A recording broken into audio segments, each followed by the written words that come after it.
Hello, all my lovely internet people, and welcome to a new series of videos that I am planning on going through with you guys. For those of you who are new here and have not seen my videos before, my name is Tower Mom. I am a variety RPG gamer, streamer, and also YouTuber. um, I am primarily enjoying Destiny 2, and that is where you see us currently. Our new series that we are doing is icebergs, video game icebergs, and we will be starting with our first iceberg of Destiny. So we found a wonderful, absolutely amazing set of Destiny icebergs that currently I have really enjoyed researching.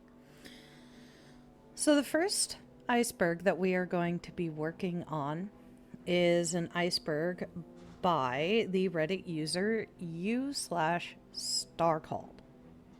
And it is a general, just very general Destiny 2 and Destiny universe iceberg, which I thought would be really great because that means that we are able to introduce individuals who have never met Destiny, who have never played Destiny, who have never interacted with the video game series before, but who might be interested in icebergs and might learn a thing or two, especially when it comes to maybe, hopefully, giving them some sort of interest in the game.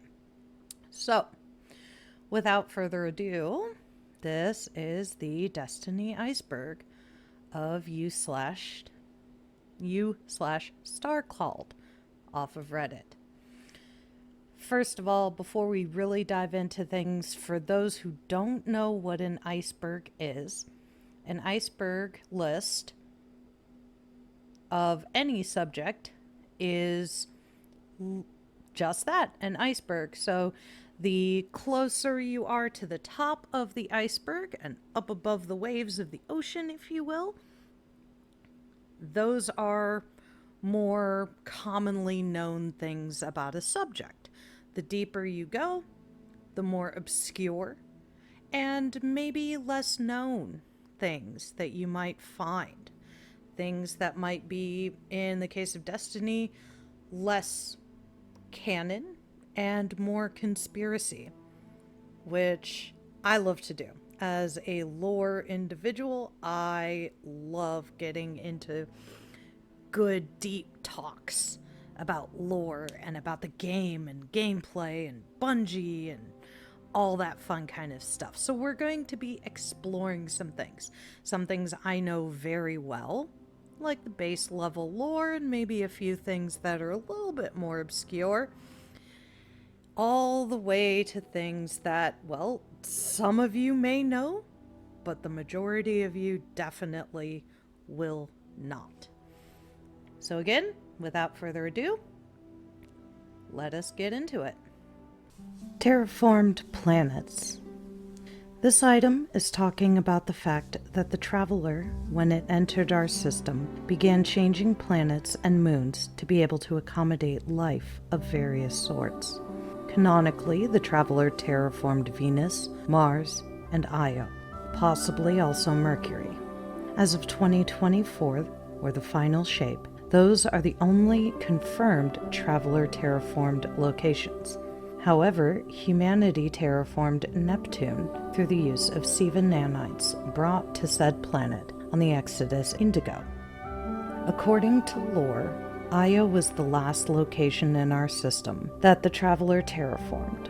However, it was interrupted by the darkness entering our system, and therefore Io is still a highly unstable and volcanic moon. Neptune again was terraformed by humanity when the Ishtar scientists, including Maya Sundaresh and Chioma Essie, settled there. As far as we know, only a small portion of the planet was terraformed, large enough for one city to be built, Neomuna. The Hive. The Hive honestly deserve an entire series on their own, and I do have a recording of the Book of Sorrows in my Storytime with Mom playlist. Here we'll provide a short summary of their history, even though it may seem long. The Hive are an ancient species of non-Terran life forms. They are humanoid in appearance with almost skull-like faces, and their bodies are covered in a chitinous bone covering. The Hive are evolved from a small, short-lived prey species called the krill.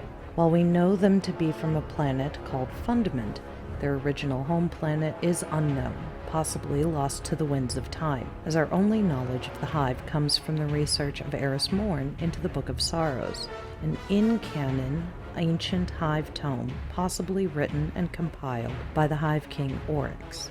What we do know is that the Hive as a species are billions of years older than any other known species, barring the Vex, which we'll get into later, and have been allied with the Darkness and the Witness for all of the time they have been known as the Hive.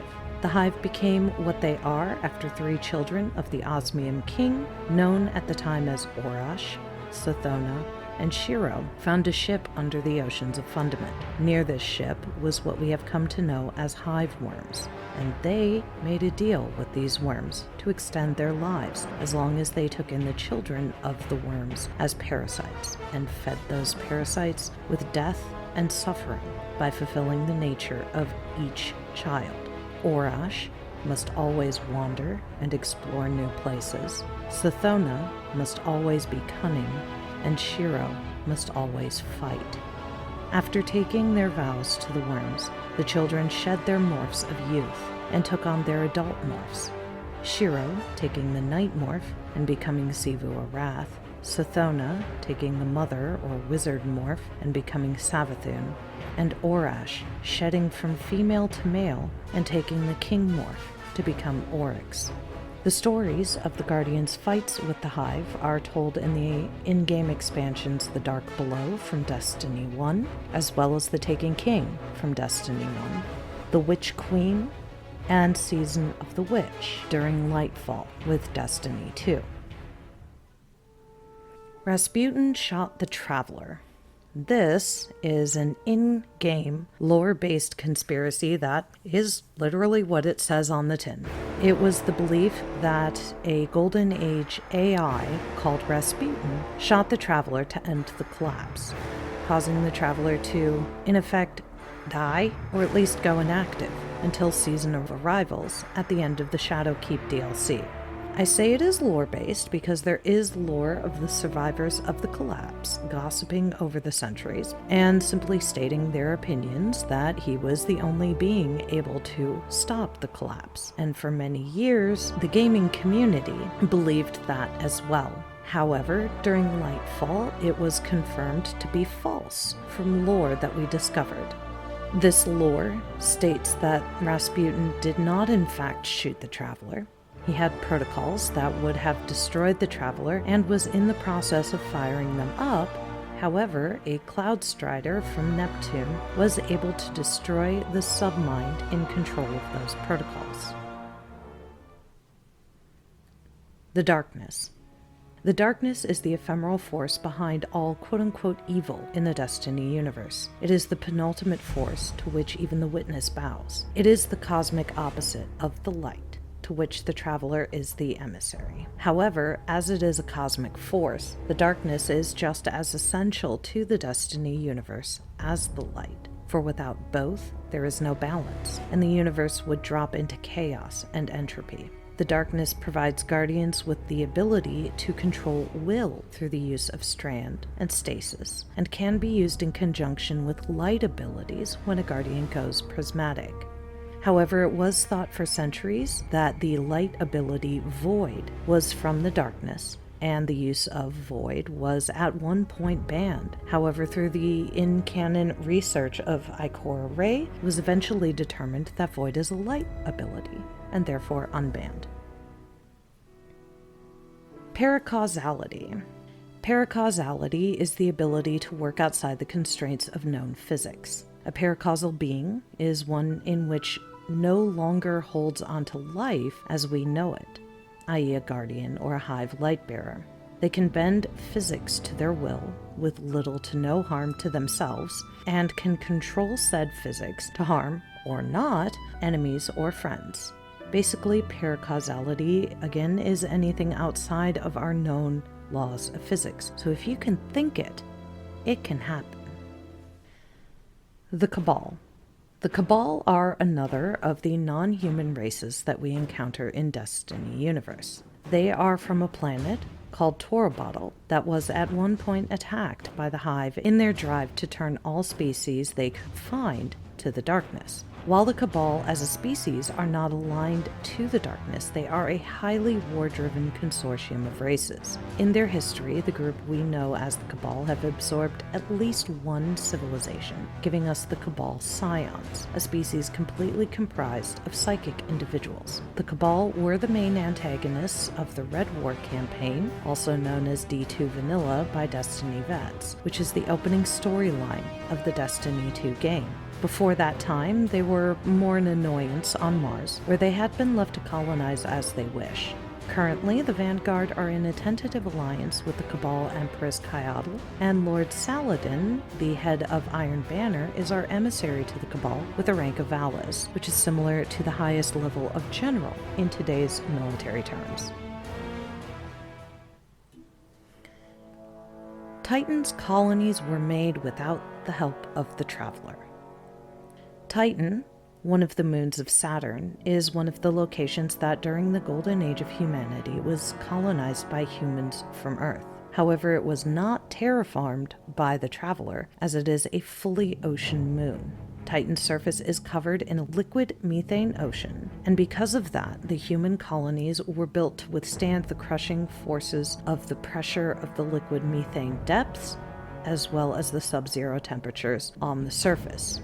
Because Titan could not be terraformed by the Traveler, it was human ingenuity that allowed us to colonize the ocean moon in the Destiny universe. Humans did the research to find what types of building materials could withstand the lower gravity above the waves and the crushing underwater pressure below.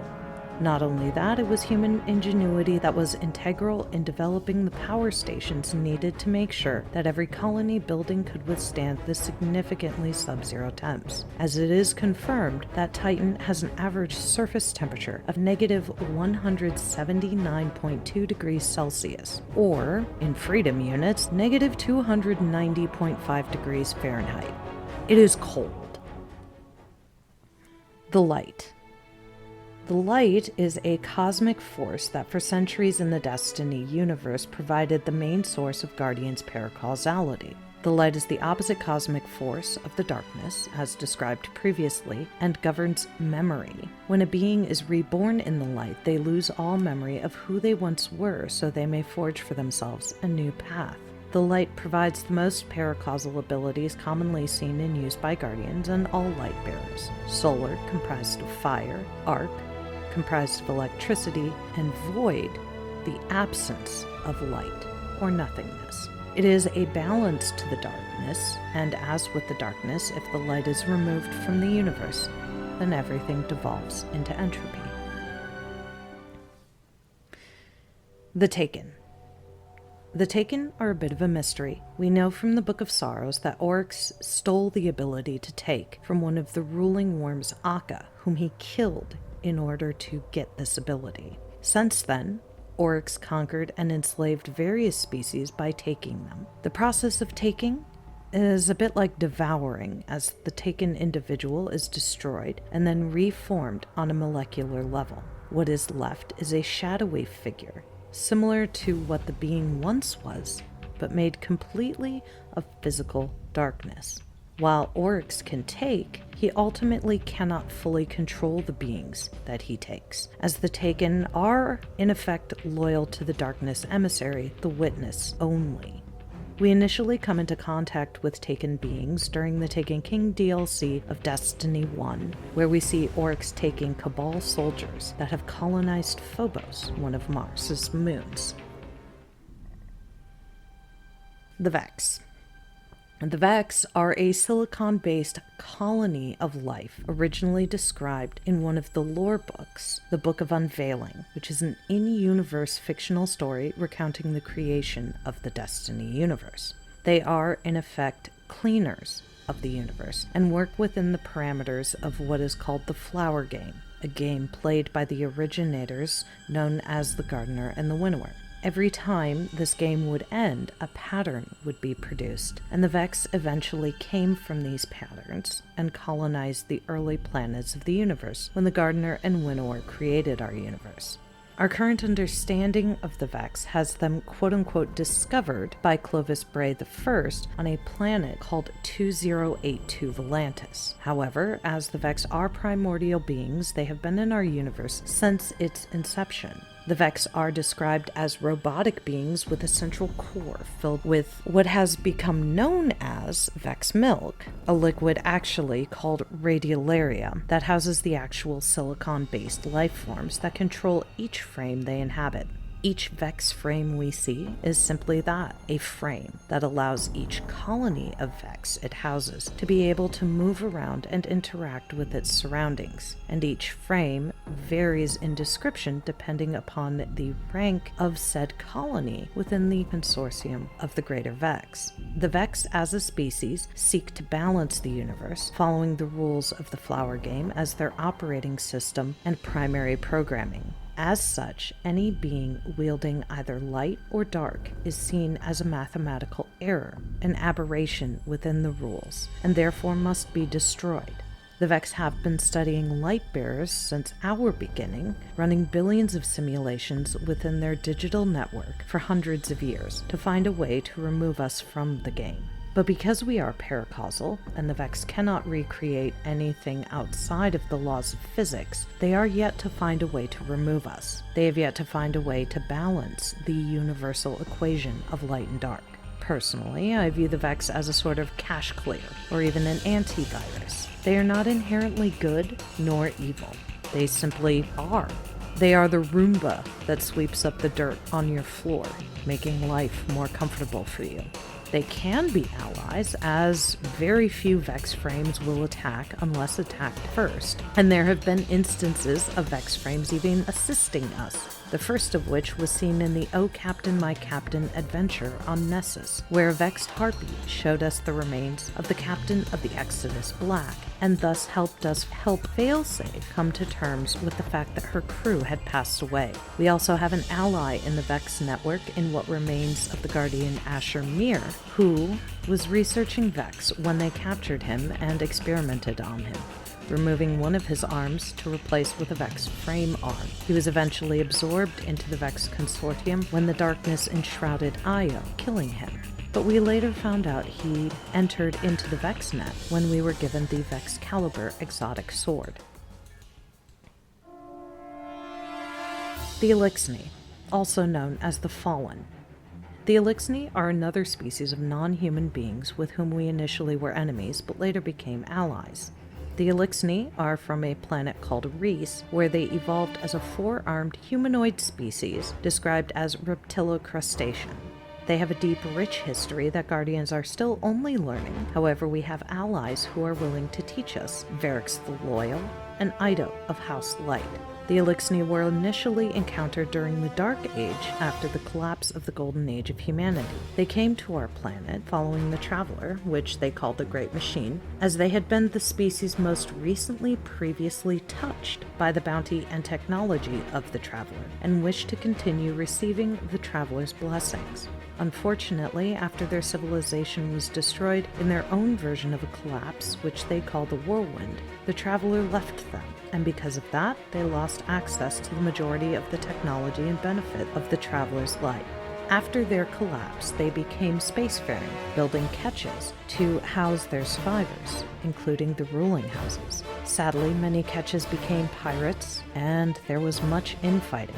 Eventually, they discovered the Traveler sat above Earth and began fighting with human survivors of the collapse. They are also associated with the Awoken of the Reef, and one house, the House of Wolves, were manipulated into the service of the Awoken Queen Marasal.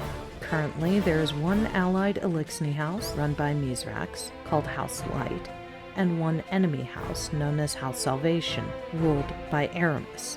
There are still some random unallied Elixni within the Cosmodrome and wilder spaces on Earth.